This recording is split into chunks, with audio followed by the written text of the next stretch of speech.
Welcome back to Secondhand Sellers. It is May now, so it's time for our April in review. Again, we said, I think last month, that we're going to try to do this monthly to just kind of give you an idea of how we're doing, and you can see what's realistic depending on effort level, because I think our effort varies from month to month sometimes. So I'd like to be more consistent, but sometimes life is busy, or sometimes you don't have enough time to go source materials, or you don't have enough time to list materials, and it happens. And sometimes you find better stuff outsourcing too, I think.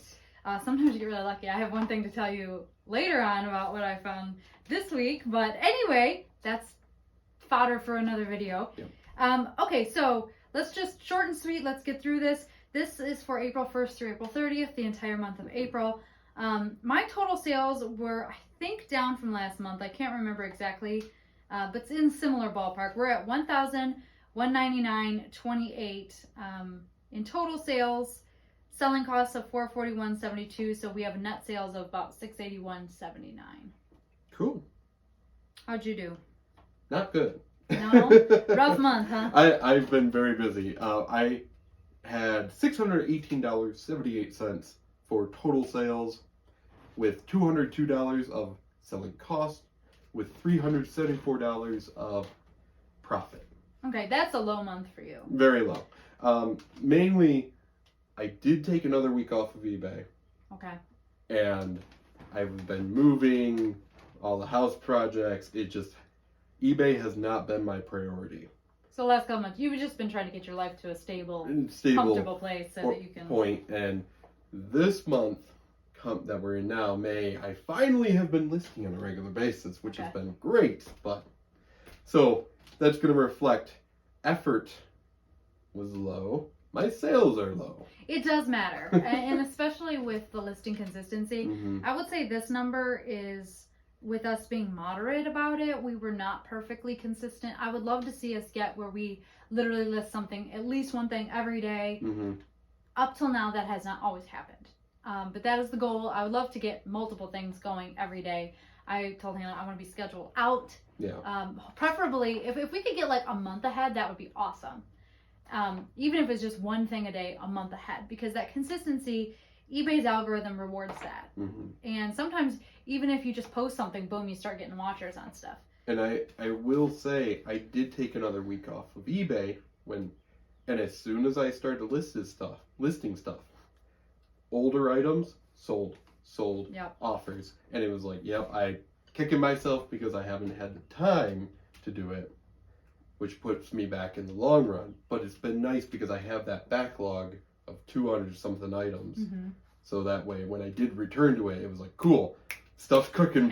So I think it's interesting too, especially if you're a newer eBayer or you're thinking about doing it, that you can see the difference too. Because you have a really low month.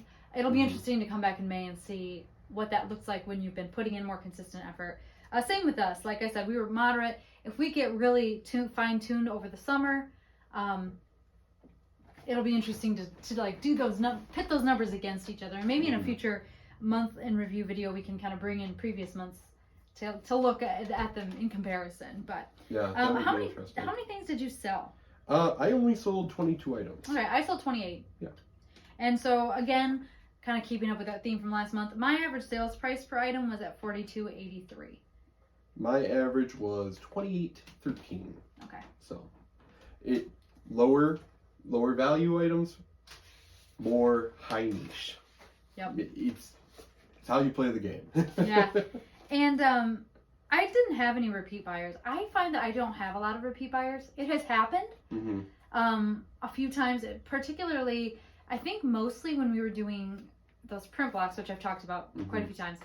And we did have a couple of people, I think, that were buying print blocks from us that came back and bought a different one too. But for the most part, I don't really have a lot of repeat. I do have a few followers. I don't remember how many I have that follow us. I have a few followers as well. Most of the time when I get repeat buyers, it's because I'll list 2 or 3 items of the same type. And then one of them will sell. I'll message the buyer and be like, hey, thanks for the purchase. By the way, I have this listed, or I have these other items I haven't listed yet. And every once in a while, I've gotten sales that way. Yeah. So that's the only big situation I've ran into with a repeat buyer. But same thing, I had none this month. eBay doesn't really tell you who the people are that are watching you or what they purchased. So I would be curious to know, or if they've even purchased anything, I would be curious to know if some of those people might be collectors and they bought something of their interest from us, and we're waiting to see if we ever got anything back in their realm. But I have no idea how that works exactly, or if it translates at all to like repeat sales down the line. Yeah. But anyway, moving forward, what were your top categories this month? So my top categories were crafts, books and magazines, video games and consoles, consumer electronics, home and garden. Okay. What did you sell in the home and garden category? Water filters. Which I wouldn't for fridges. Oh, for fridge filters. Yeah, okay. I actually so I haven't been to the Goodwill bins, but there's another bin store, and I bought all these water filters for like $2 a piece because I saw that they were selling for like $15 each. I've had them listed for ages, and they just haven't been selling. And so I bundled them 2 for one price, get them sold, and they've been listed literally for months, and I was shocked when one bundle actually sold. So found the right buyer. I've made my profit point on all of them because I bought like 10 of these filters for $2 a piece. Oh, nice. So everything else is selling. Everything else is gravy, but they are such slow sellers. I wouldn't buy them again. I wonder if people if not as many people think to look on eBay for consumable items like that. Because some people are weird about things being new, or maybe they would just think that something that's consumable, like a filter, you might not find a new and packaged one. Right. Because obviously it's not something you would buy used or that you would want not in the original packaging. So maybe it just is not as many people looking at, or maybe it's for a specific fridge model. It does have on there, it's for specific Whirlpool, blah, blah, blah, blah, blah, blah. Yeah, maybe it's not as common a fridge It could anymore. be something that they don't make them anymore, so you can't get it on Amazon or one of the other maybe that big person that bought that'll come back later. I'm hoping, because I have a whole lot more they can buy. Once they get through those 2, maybe they'll come back looking for you. So what about you? What were your top categories? So I'm going to break it down a little bit because I have repeat categories. So I have home and garden up here twice on the first and the fifth one, and the middle 3 are all collectibles. So for the first home and garden, it was a rice cooker. It sold for a lot. So it sold for $129.50, which sounds good, but we paid quite a bit for it, so our profit margin on that wasn't super huge. It was a Zojirushi Hello Kitty rice cooker. Yeah. And it was okay I was glad to see it go. We did make profit, and I wanted to get our money back because I had spent a decent amount on that. So I was happy to see it go, but that kind of skewed the numbers a little bit there. Collectibles, small kitchen appliances, not that shocking if you've watched any of our other videos. I sell a lot of that stuff. Ornaments, which is funny, ornaments in April. But was it another Christmas ornament? They were Christmas ornaments. Yep. I think it was, I'm pretty sure it was the Hallmark. They were like little house ornaments. Okay. They were from, I want to say 80s or 90s. I think the 80s. We had 5 of them that I had picked up at Goodwill back when Christmas stuff was out at Goodwill. And we sold them for a decent amount, but they sold in April. Christmas sells year round. You just never know. So don't be hesitant to pick something up if you're like, wow, these things are selling, but they haven't sold in months. Just get it. List it, because you will be surprised when it sells. Well, I've bought stuff out of season. So I just did this week, in fact. You know I like the Christmas villages. You saw my display up. I was at the Salvation Army this week, like a couple of days ago, and I saw Department 56, Dickens Village, Big Ben. So like Big Ben, the clock tower, Big Ben, for $20 at the Salvation Army, and I picked it up for myself, even though it's out of season. And that's one you don't see very often. And if I decided to sell it, it goes for a decent amount. But I think secondhand shoppers in general, they're opportunistic. So there's a sort of understanding that if you want that thing, you have to get it when you see it. And I think that principle does work on eBay a little bit too, especially if it's something a rare Christmas item or something. But yeah, we sold ornaments in April, so you just never know. After sitting through the holiday season.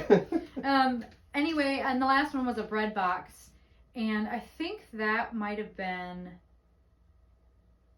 it must have been, we had a Hoosier cabinet bin. It must be that. I just recently shipped that out, but we're only a few days into May, so that might have been what that was. Yeah, it probably sold at the very tail end. Yeah, so anyway, that's that. The last item was a globe, and it was just like a decor globe. And again, it was big and awkward, so I was happy to see that one go. So I will say my top category being the craft. That does include the pleating machine. Oh, the pleater. That I picked up and listed, and it sold right away. So without that, my sales would be even more abysmal. That was a good one, right? Yeah. That put more than, I think it was $190 in my pocket or something like that. That's pretty good. Not quite. No. $120 in my pocket. So, but still, I was very pleased. So. Yeah. Nice. Alrighty. Do you have any other categories you want to touch on? Not specifically, but really quick, because we do talk about the selling cost on eBay a lot. Do you have, should be... Is it on the chart page here? Down here? I think it's right after that. But before... What are you looking for? Like after this page? No? Oh, right there. Right here. Yeah. So, was wondering how much you paid in shipping versus actual fees to eBay. Okay, yeah, because the selling costs are a little convoluted. And we've talked about this before, almost all the things we sell, we charge shipping on. So when it talks about selling costs, most of the time that's not most coming of the time out the your buyers own. are paying for that. But shipping labels were 57.6% of my selling costs, so that came in at $254.49. So when we're looking at actual eBay fees, that includes ad fees, because we've talked about that. I do promotions and various other things. My eBay fees were at $187.23. Yeah. So, and what percentage so a lot of of that? Money, but yeah, a lot of money. It's not like $441 like it looks like it is. Yeah. So my selling cost was $202. Of that, 47% were for fees, which accounts for $96, and $105 counts for my shipping cost. And I do the same. In general, I will charge my customer shipping. The exception to that being some media mail stuff. If I see everybody else's shipping is selling the item for like $19.99 free shipping, all right, I'll go $19.95 free shipping or best offer, just because I might be eating an extra 50 cents here or there, as opposed to if I sold the item at $13 and charge the customer shipping. But for whatever reason, some customers, when they look at items and they say, "Ew, I have to pay for shipping," they immediately, even though like they might pay more, like the same amount or more. Right, like it might. Yeah. Generally, I try to list my items that if the customer's paying shipping, they're getting a good deal on the item. It's like an extra $1 off or more, depending on the range of how much the item is. But even then, it's better to just give them free shipping when it comes to something you can throw into a padded envelope and get it out the door. So my problem with free shipping as a seller isn't 100% the concept of free shipping, because you can build that into the price as we just implied. But it's when it comes to taking offers and sending offers, it's like one extra thing you have to think about. Yep. So especially if something's been, like when I'm charging for shipping, if something's been sitting there for a year, 6 months, too long, whatever, I'm tired of looking at it, I can send out a decent discount on that without thinking about it. If there's shipping, or if they come back like $5 off, sure, I'll take it. But if it's free shipping, you have to be like, oh my gosh, I don't want to not make any money. Yeah. And or worse yet, like undercut yourself so much that you actually lose. Yeah. So and I've even had times where I'll charge my customer shipping, then they send me an offer, I'll take it, and then it's like, oh, that item weighed a little more than I was expecting it to be. Or the box was bigger, and so you end up paying a couple more dollars. So you would hate to do free shipping. Oh gosh. It's like, so you got to be picky and choosy. But anyway. Interesting. Anyway, thank you for joining us. As we said, we're going to try to do this once a month and just give you an idea.